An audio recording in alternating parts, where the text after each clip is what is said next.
second.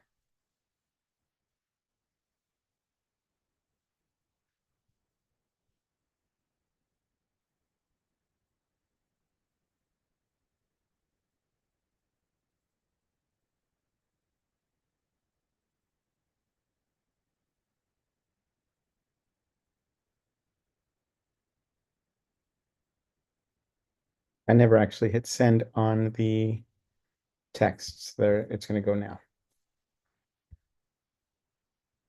And let me change the channel to English, Pati, because I see you over there suffering. There we go. I got it, Pati. I'm there. Ines, if you could select the language too, select to English, please. Yes.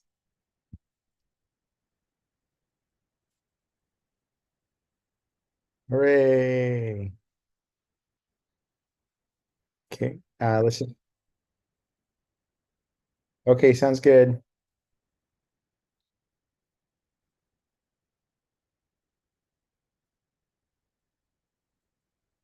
Sí, la escucho bien.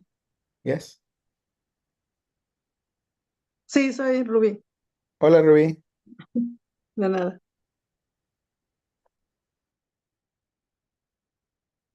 Good.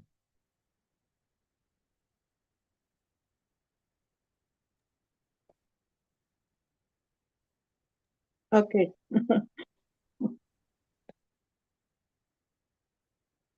Okay, well, go ahead and get started. It is now 5:02, so we're actually a little bit behind schedule, but you should be seeing on your screen the reminder of what today's webinar is.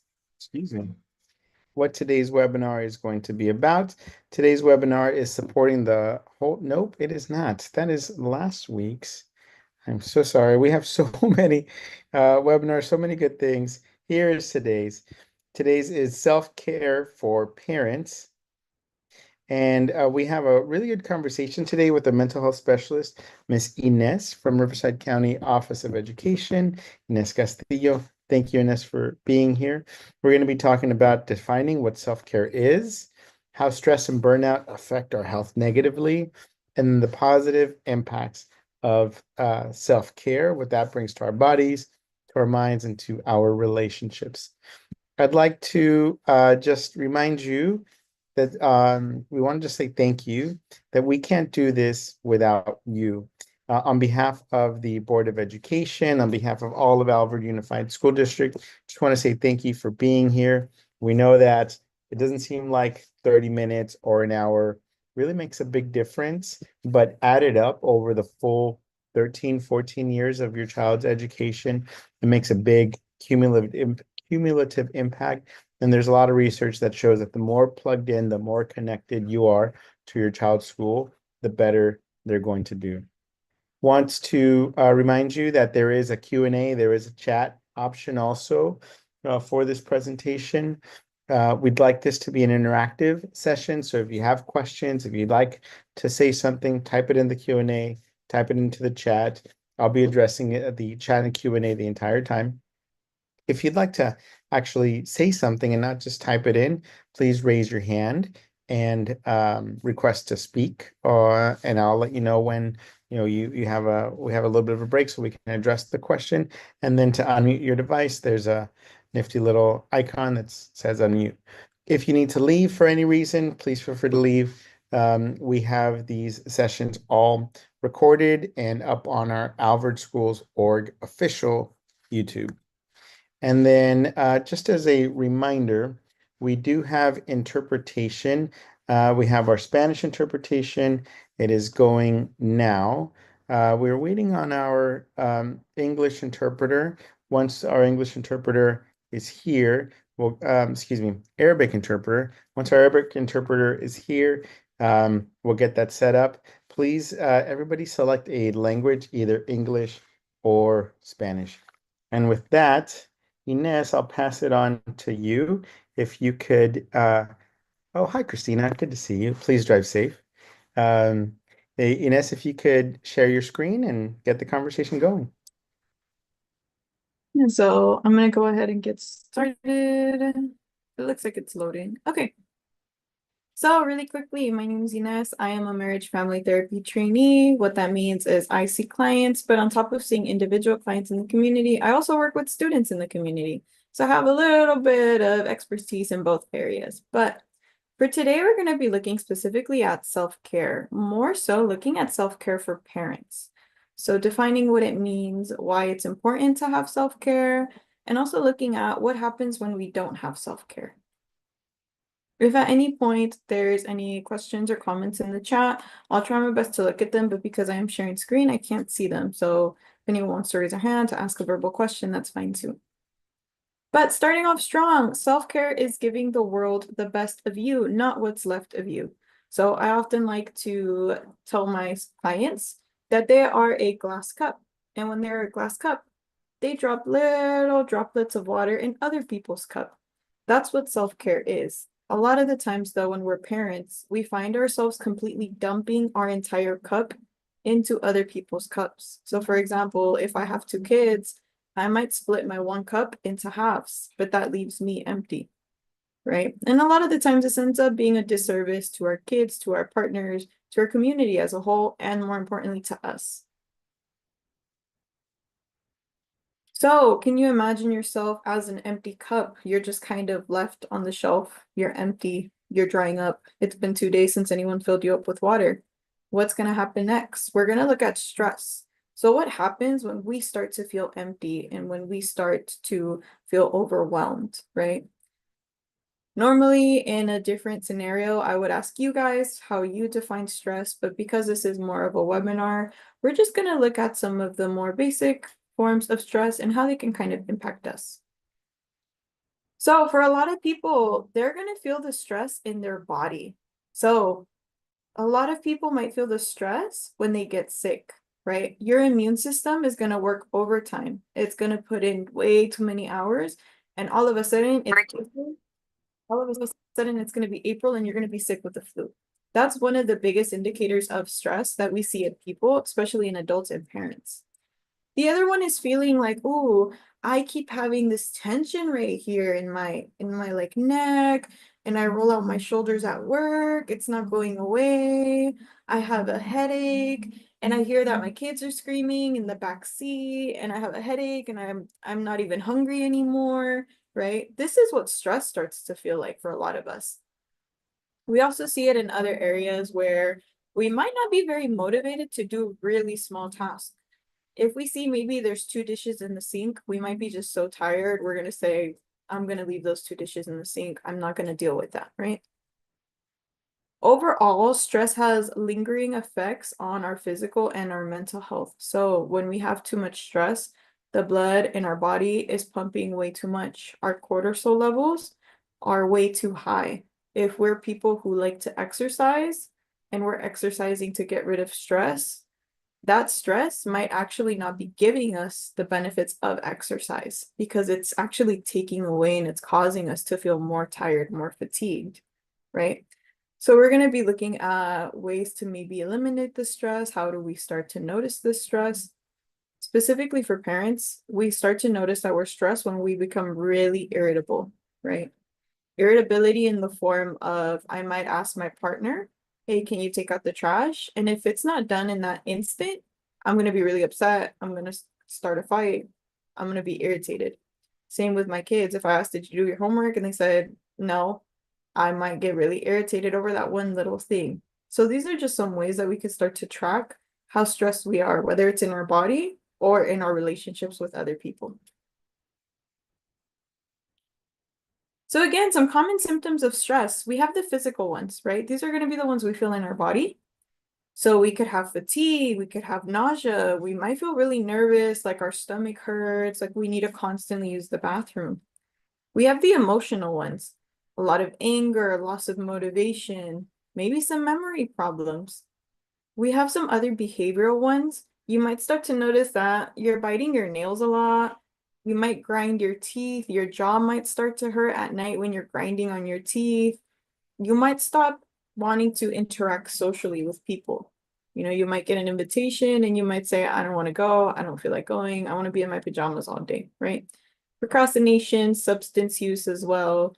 If you're someone who maybe enjoys a drink on the weekend and suddenly you're noticing that, oh, I'm doing a drink every other day.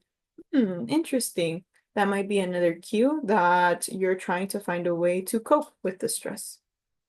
In the long run, this is going to lead to long-term problems, like potentially skin diseases. If you're someone who's picking away at skin with stress, some people could develop eczema with stress, sleeping disorders, depression, memory impairment, more of these things. I do have a quick question, Ines. This Mhm. is a personal question. Nail biting.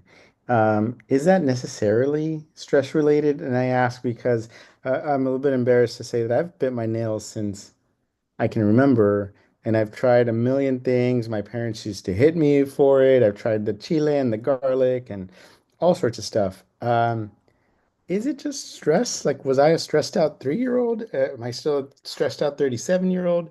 Or is there maybe something else? So the interesting thing with stress, a lot of the times when we're really young, we confuse the feeling of stress with the feeling of anxiety. Same thing with adrenaline. A lot of the times we confuse adrenaline for the feeling of stress, especially when we're really young. So nail biting, for example, there's also people that tend to kind of pluck on their hairs. They might twirl their hair like out of habit. These end up being self-soothing things that we tend to do. So it's your body trying to regulate itself in a way where the habit is normal, or not normal, but in the way that the habit is familiar. Mm. So if we start seeing this in ourselves or in our kids, are there ways that we can both identify and then respond to it to kind of soothe and help them through it? Yeah, there's some self-soothing techniques, but with that one, it's going to be a little difficult because it's going to be very catered to the specific person and their needs. So, for example, if I have a 12-year-old, their needs are going to be very different than the needs of a 6-year-old because a 6-year-old might not understand language comprehension. If I ask questions, what's going on? How do you feel? The 6-year-old might not understand fully, but the 12-year-old might have a little bit of a better understanding. Where compared to, let's say, a 21-year-old in college, they might be able to express that they need support in schooling or in their job, and that's why they're stressed. So that one's going to be a little bit of a tricky one to kind of navigate depending on the child's age and also depending on the parent. Thank you. Mhm. So this is where we get into burnout. Again, looking at a lens for parents specifically, parents have the burnout that is potentially having to take care of a home, having to take care of outside of the home through a job, through other connections, through raising children, and then on top, maintaining or distancing their own personal relationships. So it's a lot to encompass for one singular person. So when we look at burnout, that's the fatigue or the exhaustion caused by overlong stress. Basically, that means I've been stressed for such a long time. I never really paid attention to it. I keep ignoring it. And now I just don't feel like doing anything. I just don't feel like leaving my house. I don't feel like forming connections. I don't really have any motivation at this point. What burnout does, burnout is actually additionally higher in certain fields. So if you're a parent and you work, for example, in the medical field, your chances of burnout are a lot higher than compared to someone who might work in the retail field. Same with people who are in the social worker fields, their chances of burnout are a lot higher. People who are teachers, things like that, they're going to have higher chances of burnout because they're also going to be exposed to other people's stress. So it's also looking at, am I taking my own stress? And on top of that, I'm potentially taking other people's stress. So I'm doubling it. There are long-term consequences to your body that cause you to be vulnerable to things like the flu. Again, your immune system isn't really working. It's being too busy trying to keep you regulated. So sneaky little viruses might sneak in because of this. The other negative side effect is this area tends to affect all areas of your life. So for example, if I work a 9 to 5 and let's say I was a single mom, there isn't really much time left for me to spend with my kids, and chances are I'm probably going to be really tired by the time I get home. So my burnout might look a little bit differently where I might not fully be engaged with my kids when I get home, and I might feel guilty because I might feel like, oh, I'm going to be judged. People are going to say I'm a bad mom because I'm not spending time with them, because I'm busy putting food on the table and providing for them. So that could also be another component of burnout is the emotional part of feeling like you're constantly doing and constantly moving. So again, in a different webinar type of scenario, I would ask you guys directly, how do you deal with stress and how do you deal with burnout? Because this isn't super interactive, I'll just give you some examples of things that my clients have said. Oh, you want to add something? No, I was just going to say we can open it up to our community members here. How do you deal with stress? How do you deal with burnout? You can either turn on your microphone or you can type it in the chat. While that's happening, we do have a question from Dahlia in the chat. It says, "Does sleep regression in kids, is that one of the signs of stress?" And she goes on to say, "My 10-year-old is having sleeping difficulties, so I was wondering if there's a reason. I tried calming essential oils and supplements for kids like magnesium to help her sleep better, but it's not working as it should be. Could sleep regression be a sign of stress?" It depends on the lack of sleep that the child is getting. For example, I think children are supposed to get somewhere between 7 to 8 hours of sleep at night. So if they're only getting about 3 hours to 4, then it could be stress or it could be something maybe linked to physical health. But if it's something where there's something called REM sleep, which is when you go into really deep sleep, that's the sleep that actually helps kind of heal you, rejuvenate you, get you ready for the rest of your day. If they're not falling into that really deep sleep, then it could be that maybe they feel a little on edge, maybe they feel like something might happen, it might be some thoughts going on. Something I will advise, a lot of people like to do melatonin. I always advise to be careful with melatonin because depending on your patterns of sleep, melatonin might give you some weird dreams, where for some people it might be lucid dreams, other people it might be nightmares. So just be mindful of that and kind of track it a little bit. In terms of magnesium, I have heard that that helps. Another thing that could potentially help is eliminating screen time an hour before bed, just because the bright light triggers something in our brain that makes it very happy, very excited. So it's a lot harder for our brain to shut off after it's been exposed to that bright light. I would say within the hour doing any teas. So for example, chamomile, lavender, anything that's going to really soothe the body, or maybe even a guided meditation on YouTube. Those tend to really just kind of help relax the body to get the child ready to sleep. Um, we do have a question from Christina. Christina, would you like to ask your question? Yes. It's gonna be a little bit lengthy, but it does definitely have to do with the burnout. So I have a 9-year-old and a almost 8-year-old, and I'm a young mom. I'm still learning to control my emotions. We Which, all are, Christina. yeah, and I'm also a full-time student, and I work like part-time, sometimes full-time, just depends on like what I usually pick up for my day. And I usually feel my burnout. Sorry.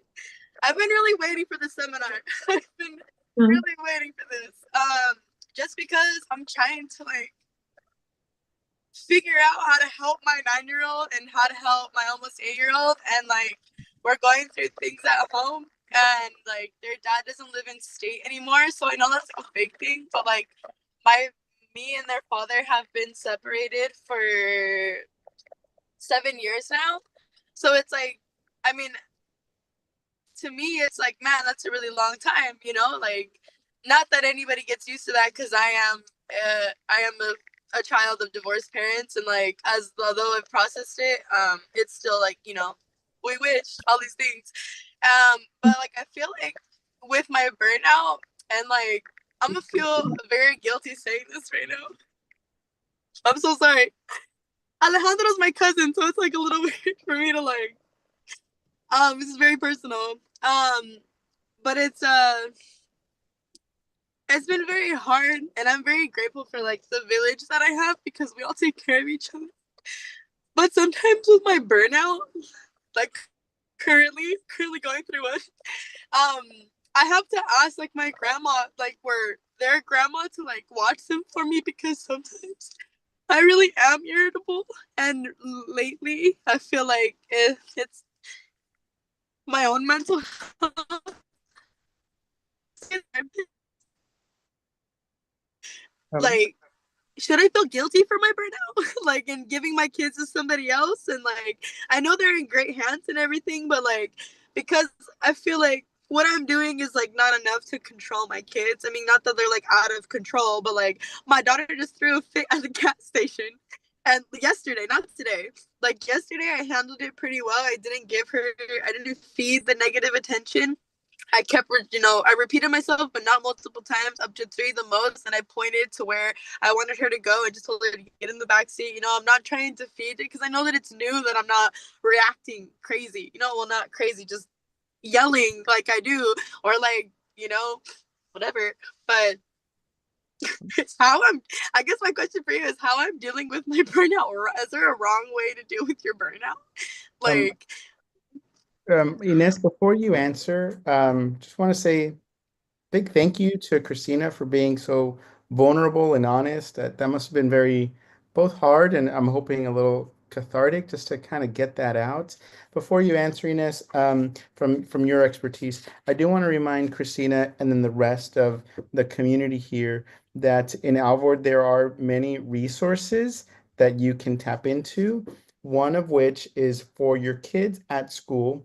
We do have school counselors and Yes. school social workers that prioritize and prize your child's mental health.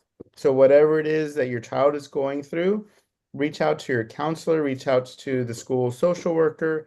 They can provide help with that. But yeah, then for you as a parent, for you as a family, we do have a lot of partnerships with different organizations in the community, one of which is like CareSpace, which is where Ines is joining us from, or Wiley Center or Care Solace. I mean, there's a lot of support. You used the word your village. There is a village that you can just tap into with Alvord. We'll wrap our arms around their family and really give all that love and support that you need. So now, Ines, I'll turn it over to you on answering specifically her question. Yeah, and again, Christina, thank you for opening up. That's one of the core components that makes self-care so difficult in relation to burnout is the guilt, right? You yeah, have to put on all these different hats. You have to be a mom, you have to be a student, you have to be a worker, you have to be there, you have to be a family member. And it makes it increasingly difficult, especially when we live in a world where, as parents, we have to be all giving. We have to let ourselves be empty for the fulfillment of our kids. That's the message that we're told. But the reality is, if we don't leave at least a little bit for ourselves, we're not going to be positive role models for our kids, and we're not setting them up with healthy coping strategies either. What I often tell my parents is, especially with kids, is you're setting yourself up in a relationship where you're giving 100%. Now let's look at it at a context from your children. Do you want your children in a romantic relationship where they give 100% and they don't really learn to keep a little bit for themselves? And parents usually go, no, of course not. No, they need to be loved and respected equally. And I say, okay, then we need to foster that relationship with them as well, so that they know the love is there, the respect is there. But in order for that full village feeling, kind of like what you said, we do need to set a little bit of time aside. And part of the biggest hurdle is going to be normalizing that guilt and really tuning out the societal expectations of, you need to be a super mom, you need to be the best dad ever, and you need to fit all of these different little categories. Thank you so much, Ines. I'm going to put into the chat the reminders and the resources. But yeah, I think that that's a good segue into just how do we deal with that burnout and that stress. Thank you, Ines. And thank you again, Christine. Oh, my slide isn't moving. Okay. So looking at specifically what is self-care, especially again for parents, how do we even define self-care? Self-care is typically divided into three separate things, right? So we're looking at a way to prevent diseases, maintain our health, and overall support ourselves.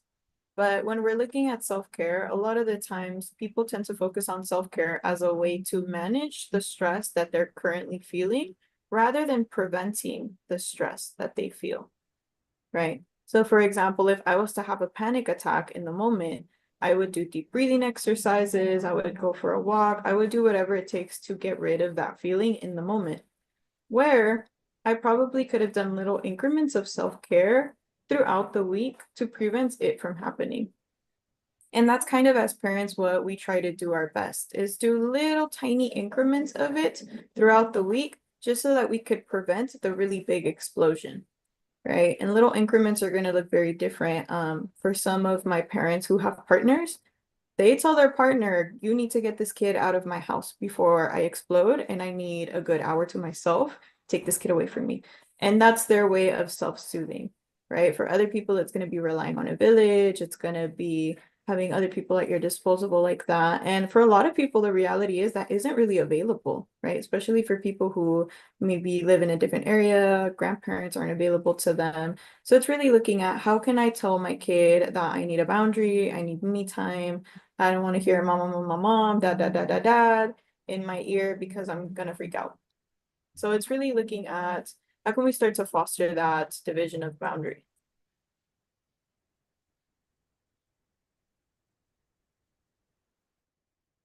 So self-care, again, could be divided into different little aspects. The first one is hygiene. So looking at, is your hygiene met? Everything's met. Nutrition is another one. Are you eating things that are to your budget? Are you eating things that are accessible to you? Lifestyle factors such as exercise, a person's living conditions, income, all of these things. But it is also important to note that self-care can change based on survival. So if my current priority is to survive with inflation in prices, with what I need to get done in the moment, I might not prioritize self-care in the moment. So an example I like to give, if the prices of eggs are going up in the grocery store, I might not have time to think of what I could do for self-care because I'm going to be brainstorming ways that I could make a new meal with the budget that I have. But with that comes the creativity of self-care, where maybe I could start to build a community in one way. Maybe I could start to incorporate my kids in some of the planning, right? That way we could kind of share some of the responsibility and it doesn't just feel like a weight on me. So a big part in self-care is also incorporating other people and kind of letting go of control. So it's sharing responsibility with others, letting them take charge of little things, whether that's a partner, whether that's an older child, right? It's really incorporating them to share some of their responsibility so that the stress doesn't overeat you as well. Now, this is where the common misconception of self-care comes in. Normally in a therapy room, when I say, what are you doing for self-care? I get answers like, I go to Starbucks and I get myself a coffee. I go to Disneyland. I walk around the store and I look at all the pretty things. And that's good, but self-care traditionally is not rooted in consumerism. That means self-care isn't something where you have to buy something. It's more so something that you do for yourself, that you just kind of sit in the moment. For a lot of people, their actual form of self-care is they like to sit in the car on their way from work to their house in silence because they get to just sit in silence before they get to pick up the kids, before they have to think about things, before they have to go to class, right? So when someone says, my form of self-care is going to Disneyland, yeah, that's great, but how do you feel after? Well, I don't feel that good after because I spent a lot of money. Okay, so then it's not self-care if you feel guilty after because you spent money. But it gets a little bit trickier, right? Again, like we said, with burnout and guilt. Well, I went outside and I just sat in my car and my kids were somewhere else and now I feel guilty. You might feel guilty in that moment. However, you're a better prepared person and you're better able to handle your children's reactions after that little break, which in turn makes you a better parent. So a big part of it is really changing the way that we tend to think of self-care And the way that we really think about our processing of emotions, right? Really changing that negative thinking of, I feel bad because I'm abandoning my children, but rather I need the time to myself so that I could be a better and a present parent with them later.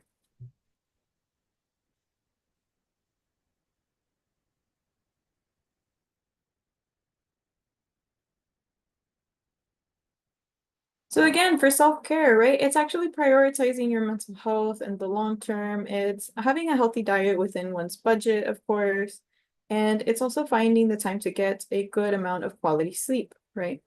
I like to give this example where if anyone's ever been on a plane, when they're doing the emergency exits demonstrations, they always tell you, before putting on the safety mask of someone else, you need to put yours on first, right?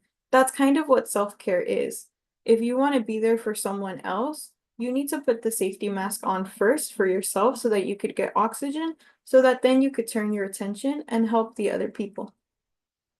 So with self-care, a lot of the times we are modeling what we do as a helping coping skill for our children. That way, when our children start to grow up and they maybe develop their own relationships, they're going to say, you know what, I'm feeling really overwhelmed. I need my time. Instead of maybe continuing a fight, instead of running off and spending money or saying, oh, I'm going to go to Disneyland with my mom and my dad's credit card, right? So we're actually modeling positive behaviors for them, even though it might be difficult for us to break certain cycles.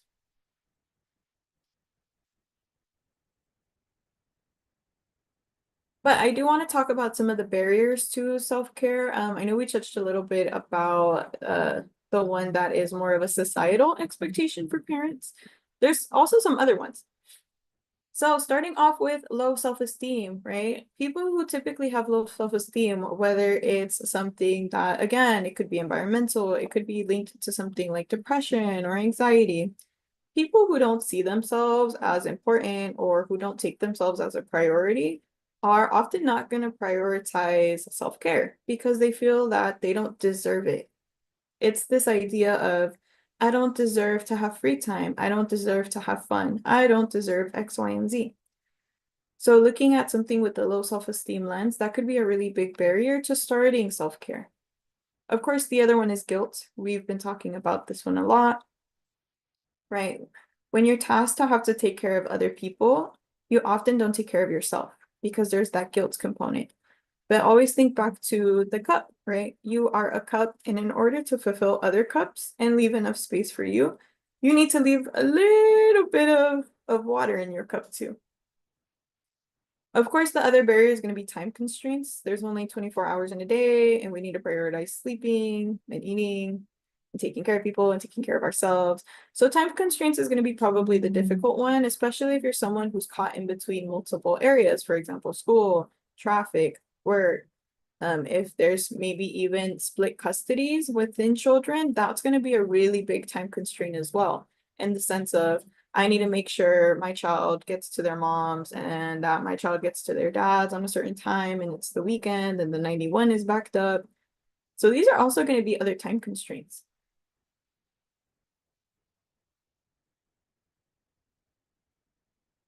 One of the biggest one is making a change isn't easy.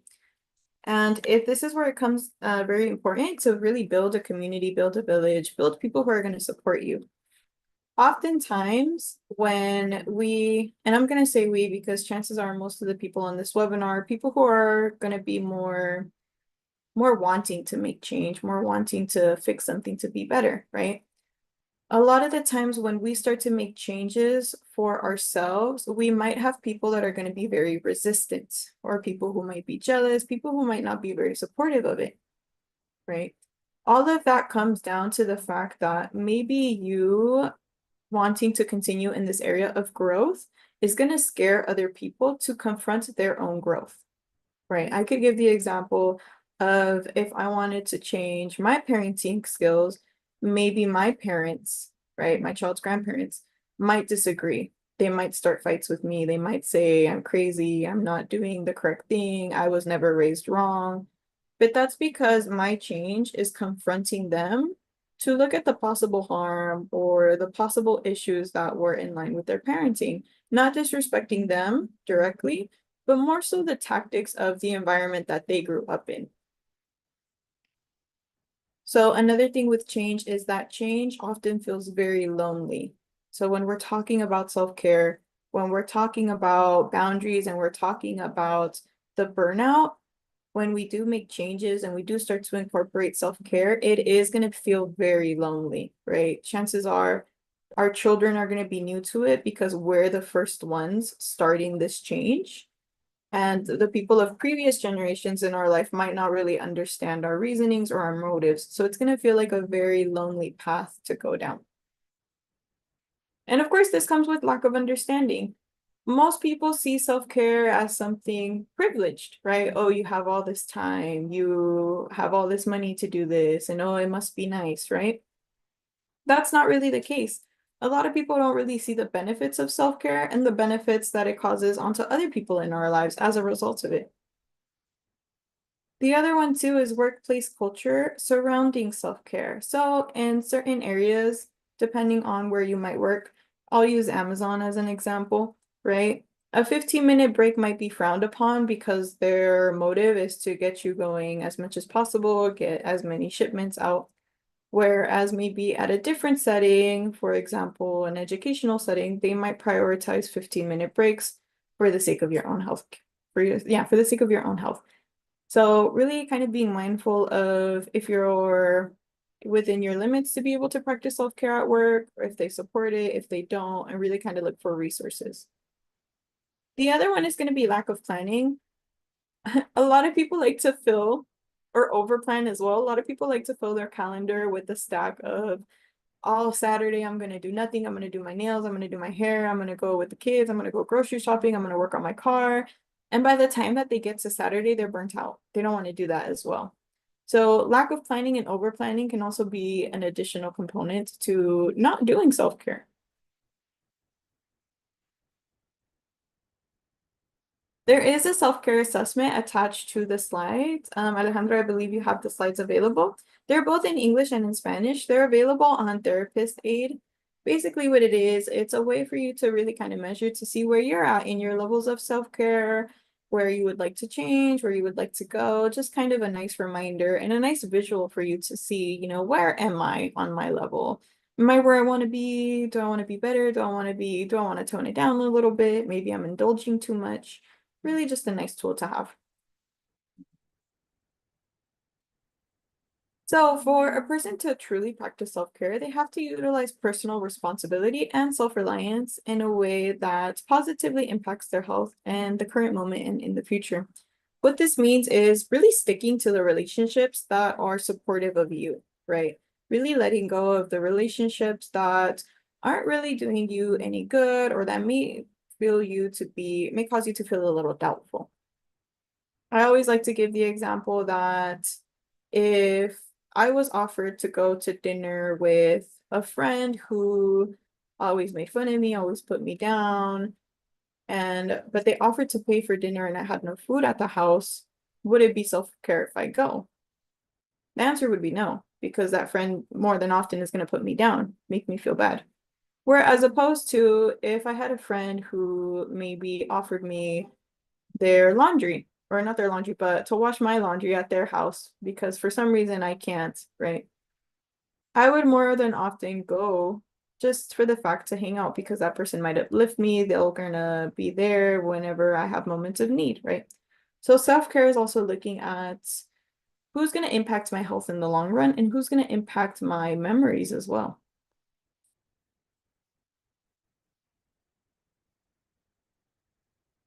Skip this one.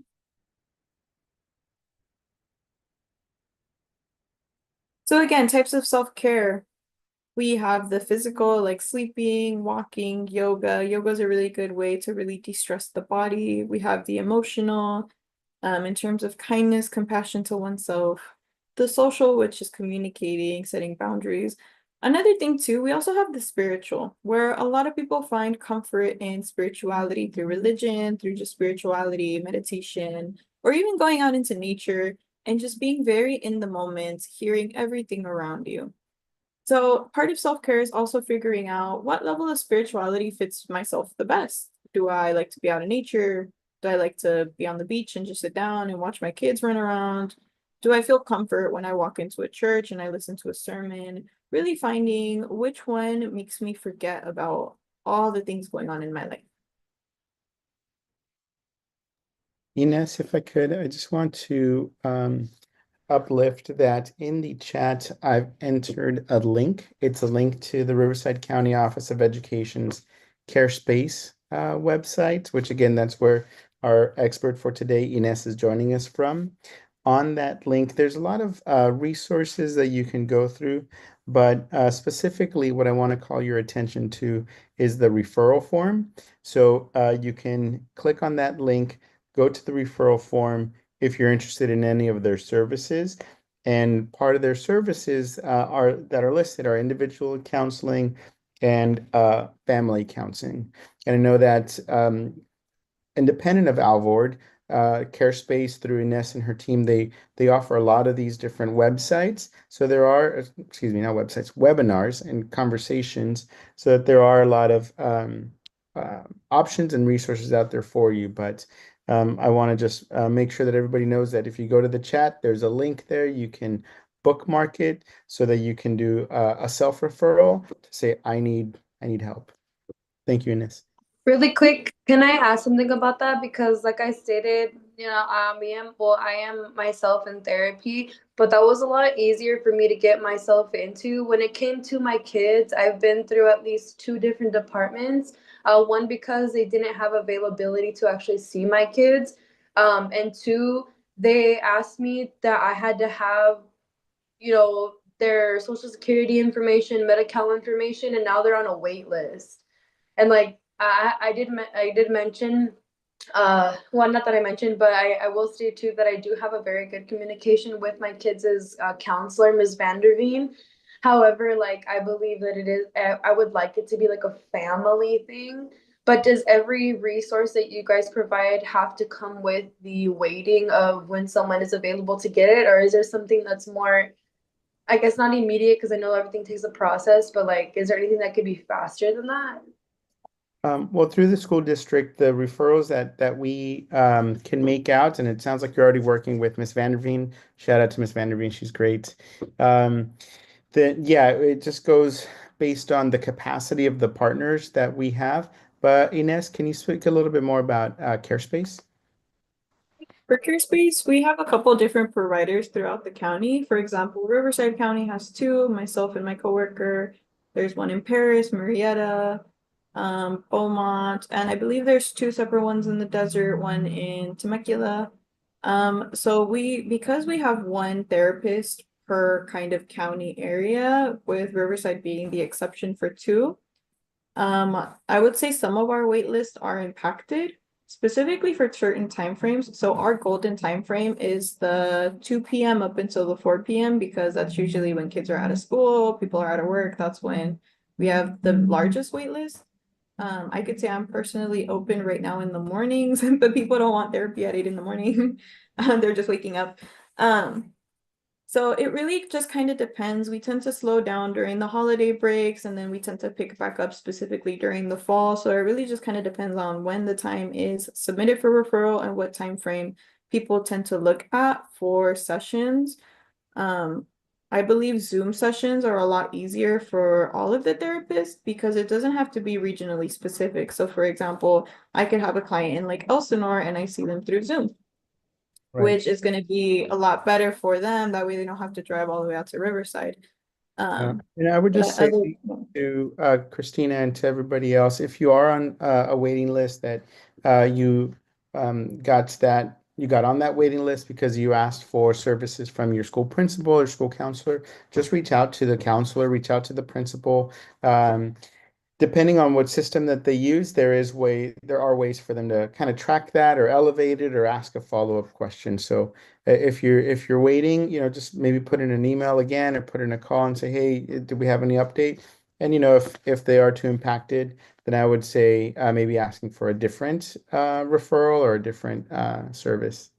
Okay, sorry, in addition to that information, I really appreciate it because I am a very I do get to that. I will send out the email, but my other question I guess to that is when it comes to Zoom, so I chose in person just because my 9-year-old is saying I'm not gonna talk to anybody. And so if I put her on a computer, like is Zoom might be better for the parents, but is that better for the kids? And how will the therapist like get them to interact? Because my other daughter has ADHD and she's not in one spot. Like she'll get distracted with her toys. Like, does that mean I don't put her in a room with nothing? Or That will be more based on therapist discretion. So, for example, with ADHD, we usually do recommend in-person sessions just because the kids tend to benefit from that more as well. But there are a couple ADHD tactics that could be done online. However, we typically recommend the parent be present to ensure that the child is kind of engaged in the session. Family sessions as well, we typically recommend those to be in person, but again, with distance, with waitlist, a lot of the times, it also depends on provider language. So some people specifically want Spanish speaking and they might be in a completely other area. So it's really depending on what the client needs are and really working with your personal therapist to see what would fit your needs the best and kind of going based off of those recommendations or maybe even trying out maybe like a hybrid setting just to see which one worked the best.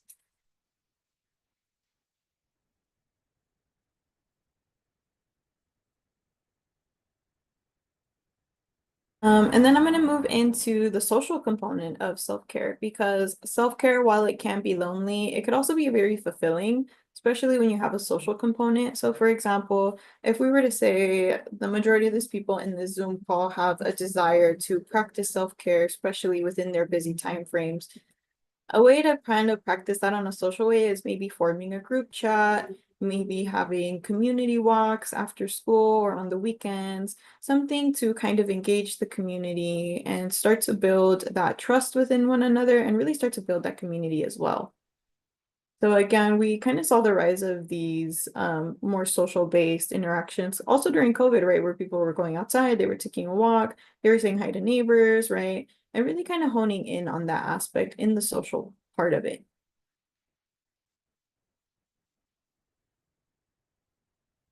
In terms of the physical one, looking at exercise as a form of self-care, doesn't have to be very heavy, elaborate exercise. It could be a very simple yoga stretch, especially for people who might feel their stress in their physical body. For people who feel the stress maybe on their upper shoulders, maybe in their back hurts all day from sitting at work, right? Stretching is going to be a really good way to alleviate a lot of these core muscle groups. It's also going to be really good for your children to see, oh, you know what? I remember my mom and my dad would stretch every day and they're instilling all of these healthy habits onto me. And maybe I should start to get incorporated. YouTube also has these really cool yoga for kids videos. If you guys do want to incorporate maybe some of the littler kids, their actual yoga poses, they're really great, but they do them in a way where kids are able to kind of have identifiable characters. It's a little bit more fun. And again, it kind of creates that family bonding, but more importantly, you are getting your own form of self-care through physical activity with your kids. So it's kind of a 2-in-1. You get to spend quality time and you get to fulfill your own self-care. Now, in terms of the emotional component, again, I'm a therapist, so I love therapy. I love putting it out there, right? But there's other forms of emotional self-care, right? Things to just make you laugh.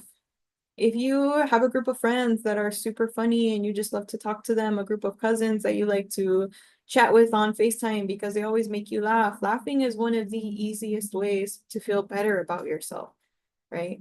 Even when you force yourself to smile, you actually feel better. It triggers something in your brain to start releasing all those happy feelings, right? Even though you're like forcing it, it's still doing the trick, right? Another one is just complimenting yourself. It doesn't have to be a compliment of, oh, you're so beautiful, right? It could just be a compliment of you're doing your best.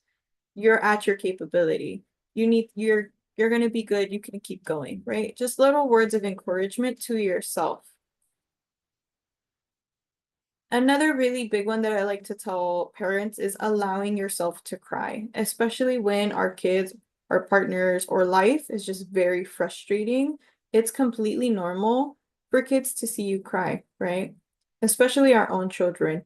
We want them to be normalized to the idea that we also have feelings. We can't be superheroes. We can't be, the best and the biggest and the strongest. We also need to be a little bit vulnerable with them, right? Again, we're showing a reciprocal relationship built on mutual respect.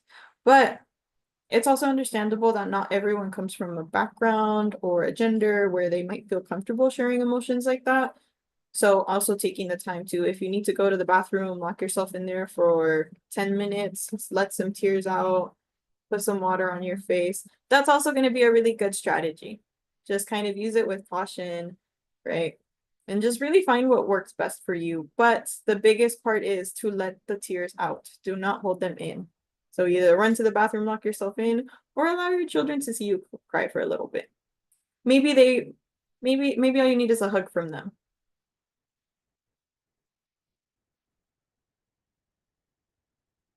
So again, mental health, looking at mental health in the form of self-care. In terms of managing disorders, again, maybe we might come from families where it's really quick to say, I think my parents had anxiety and they never did anything about it, right? But maybe that could be impacting us in our levels of stress, right? Looking at what point do I need to reach out to someone? At what point can I reach out to a friend? At what point do I keep it to myself? I'm really kind of taking a look at all of these questions and trying to figure out, do I need help? Should I keep it to myself? Do I go to a friend? Kind of starting to look at this. Another thing I will say specifically for parents who have children with autism spectrum disorder and or ADHD, chances are a lot of the time those specific diagnoses, bipolar disorder as well, those tend to be genetic. So chances are if the child developed that disorder, someone else in the family prior to that child also has that disorder. So it's also good practice to just kind of see, is it me? Is it the other parents? Is it the uncle? Is it grandpa, grandma, right? And chances are that with kind of using a lot of the tools that we are learning with our children with those disorders and applying them to the person where the disorder kind of came from, right? It actually betters that relationship as well. And again, with the spiritual component, I do have a lot of clients who really hone in on that religious component. They might not feel, especially for the older generations, they might not feel comfortable going to someone, let's say like a therapist, but they're going to feel very comfortable going to a religious institution where the person understands their culture, their norms, and really speaks their language as well. If a religious institution isn't really for you, there's also things like meditating, again, spending time in nature, going to the beach, going to the park, maybe to walk your dog.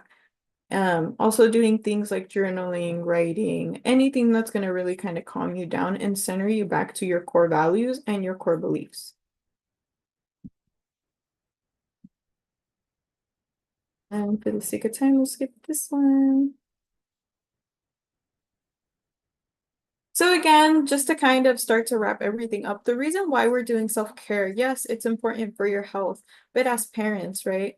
It's also important to model and to showcase our children how we could take care of ourselves so that when they get to an age, they have tools and they have memories of how we really took care of ourselves, and they could also start to incorporate that. So it might be really hard. We might feel a little guilty. We might feel a little confused as to where to start.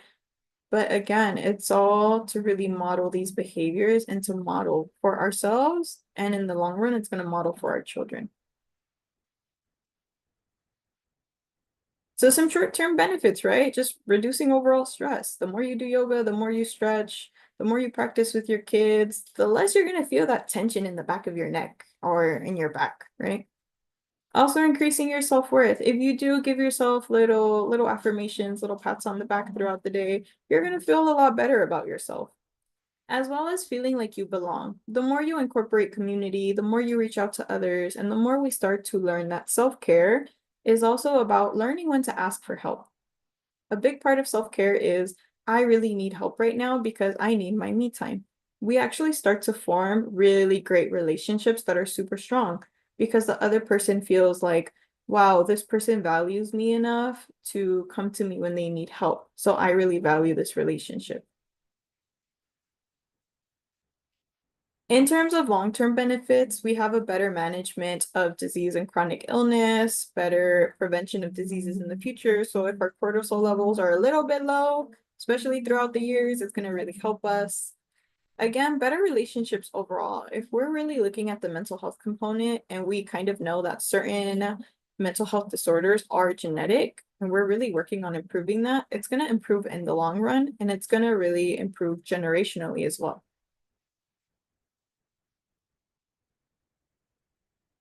More than anything, self-care is also about being kind to yourself, right? Looking at, do you often criticize yourself? If I drop something, is my first thought to say, oh, I'm so stupid? Or is my first thought to say, oops, I made a mistake? Looking at the details of your voice too. Is your inner voice really mean to you? Or is your inner voice really forgiving? Right? Also trying to ignore your compassionate side, right? So what part of you are you ignoring? Are you ignoring the part of you that's really kind to yourself and positive? Or are you ignoring the part of yourself that is really criticizing you and bringing you down?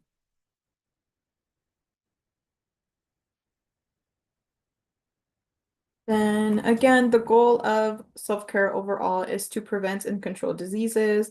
For parents specifically, we're also kind of showing our kids firsthand, hey, this is what healthy coping skills are, and I want you to have them in the future so that you don't fall into all of these categories of diseases or potentially bad relationships, you know? So we're really mirroring and we're oftentimes breaking generational norms or cultural norms, which are also very hard to do.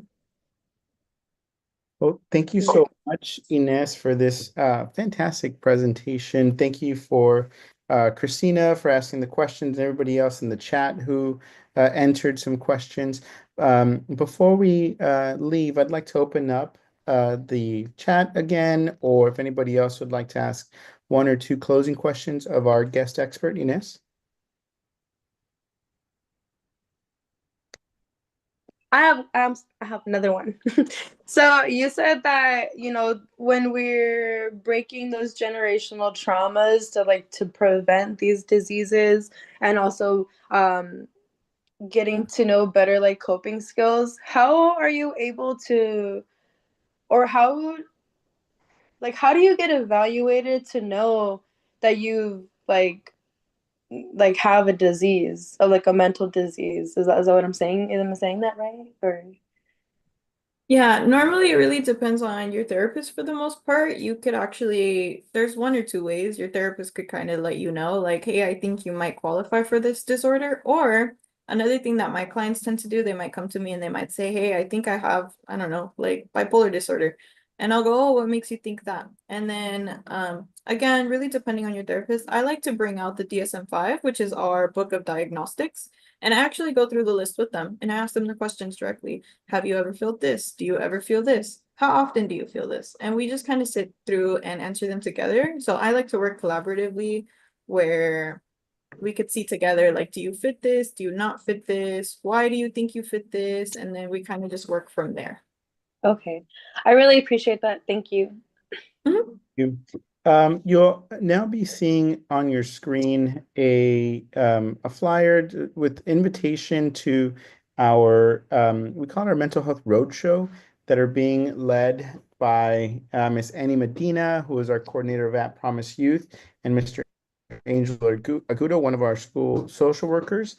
The next session is on stress management. It'll be the 5th of February. It's at 8:45 at our Lanza Elementary School Family and Community Engagement Center. And then after that, there's one on grief and loss. So keep a lookout for these in your parent square.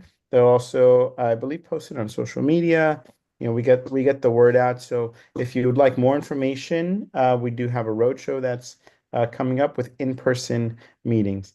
And then I'd also like to highlight, I know that we have a guest with us, Mr. Abdul. Hello, Abdul. who asked a question regarding getting support for their child who doesn't speak much English in their own language. I believe you're from Afghanistan. So I do want to mention one thing. We do have a partnership with the Sahaba initiative here with Riverside University Health Systems. And we have, as you can see, a series of presentations. And these are specifically targeted at the Middle Eastern North African community, MENA community. And so those conversations will be facilitated both in Spanish and then I believe in Pashto and in Dari. So if you, not Spanish, excuse me, in English, Spanish. Nope. I can get this. English, Pashto, and Dari. So the next one is next Thursday. It's on self-care and wellness. Then there's going to be topics on anxiety, depression, trauma, bipolar disorder, schizophrenia, psychosis, grief and loss, substance use, and suicide prevention. And those are Thursdays from 5 to 6.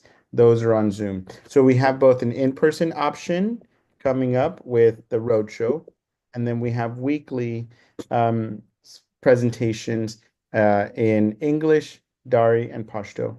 And then lastly, I just want to uplift again that you can reach out to RCOE's CareSpace. There's this referral form. When you click on that referral form, it's a Google form that you can go in and just request services. But I do want to just remind you that you can seek out your school counselor, as it seems like Ms. Christina already has with Ms. Vanderveen. Seek out your school principal. If you don't know who they are, where to start with your child's teacher.